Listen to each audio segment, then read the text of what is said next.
Ek kry soveel boodskappe en oproepe, WhatsApps en comments wat mense los om vir my te sê, pastoor, jy moet bietjie luister na hierdie een. Jy moet bietjie luister na hierdie pastoor. Of jy moet luister na hierdie dokter. En hierdie ou sê die volgende en jy moet bietjie gaan kyk na hierdie persoon se teachings.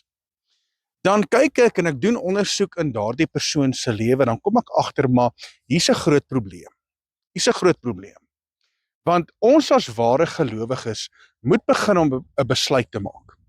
Ons moet 'n besluit maak en ek weet daar is baie predikers daar buite, daar is baie boodskappe daar buite, daar's baie video's op sosiale media en jy wil graag jou gees voed. Ek verstaan dit. En jy wil na 'n klomp goedjies kyk en dis vir jou lekker en is lekker om geestelike goed te kyk en gevul te word met die woord van Skepper lewende God. Maar dit bring ook baie keer verwarring in mense se lewens wanneer daar na soveel verskillende predikers gekyk word. Wanneer daar na soveel verskillende boodskappe gekyk word, want dis belangrik dat ek en jy die onderskeid sal neem, want ons kan nie altyd na almal luister nie. Die woord leer my dit. Die woord leer my dit. In die boek van Deuteronomium hoofstuk 13 kom gee dit vir my presies hoe 'n ware prediker of 'n valse prediker moet lyk. Gee vir my presies. Dit wys vir ons hoe 'n valse prediker of 'n valse profeet lyk en hoe 'n ware profeet en 'n ware prediker moet lyk. So gaan kyk so 'n bietjie daarna. Maar nou wil ek jou aandag bring na die woord in die boek van 1 Timoteus hoofstuk 6 en Paulus is hier aan die woord onder leiding van Heilige Gees. En onthou een ding, dat Paulus het die waarheid gepraat. Mense het 'n misverstand en 'n misinterpretasie in terme van wat Paulus van skryf, veral in terme van die waarheid. Hulle het 'n misinterpretasie. Want jy sien as jy die verkeerde bril opsit, gaan jy die verkeerde dinge lees. Dis ongelukkig so. En nou gebruik mense selfs dit wat Paulus skryf om teen ons wat die waarheid glo te kom verkondig. So daarom wees versigtig en maak seker jy is in die waarheid en jy bly in die waarheid. Kom ek lees gou vir jou. Hier sê die woord in die boek van 1 Timoteus hoofstuk 6 vanaf vers 3. Hy sê as iemand iets anders leer en nie instem met die gesonde woorde van ons meester Yeshua en met die leer wat volgens die godsaligheid is nie. So hy praat hier nie van 'n mens se leerstelling nie. Hy praat hier van die woord. Wat het Yeshua verkondig? Wat het Yeshua verkondig? Ek vra die vraag. Wat het Yeshua verkondig? Hy het verkondig dat ons moet terugkeer na die waarheid van Yahweh ons Elohim, na sy woord van Genesis regdeur tot by die boek van Openbaring. Yeshua het ons geleer om terug te keer na die Torah, na die eerste 5 boeke van die Bybel. Hy het ons geleer om te wandel in geregtigheid. Want Yeshua het self die verklaring gemaak en om te sê, as jy my liefhet, bewaar my gebooie. So wat het Yeshua geleer? Yeshua het geleer dat ons moet terugkeer in gehoorsaamheid na die insettinge, die verordeninge van Yahweh ons Elohim.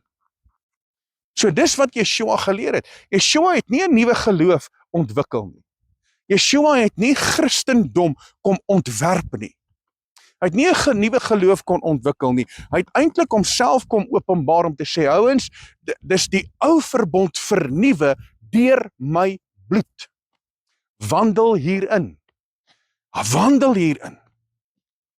Nou gaan die woord verder. En hy sê, dit is verwaand en verstaan, die is verwaand en verstaan niks nie.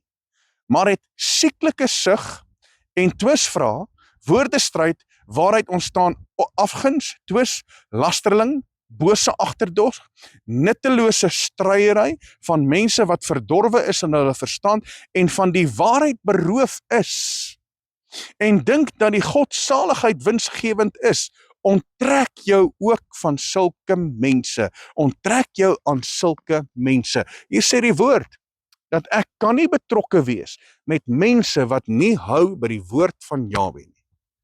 Ek moet my onttrek. Dan kry ek die boodskappe. Sê hulle, pastoor, jy moet kyk na hierdie dokter En jy moet kyk na hierdie persoon, dan sê ek, okay, kom ons gaan ondersoek. Okay, maar hy verwerp die Shabbat. Okay, hy verwerp die feeste van Jahwe. Okay, hy verwerp die wet van Jahwe ons Elohim. Okay, alright, so as hy daardie dinge verwerp, en hy neem sekere dinge aan, soos byvoorbeeld Valentine, soos byvoorbeeld Kersfees, soos byvoorbeeld Easter, en al hierdie pagan bygelowe, en hy neem dit aan, dan sê dit vir my, maar Deuteronomium hoofstuk 13, volgens dit, is hy 'n valse profeet, hy's 'n valse prediker. So daarom moet ek dan die regte besluit maak, en ouens, asseblief gaan ondersoek wat ek sê. Gaan kyk of dit wat ek sê die waarheid is, en gaan kyk of dit wat ek sê, of dit wel in die Bybel staan. Want ek kan nie vir jou iets gee wat nie in die woord is nie. Ek kan nie met jou praat en die woord van Jahwe aan jou verkondig en dis nie die waarheid nie, want dan het ek moeilikheid. Dan het ek moeilikheid.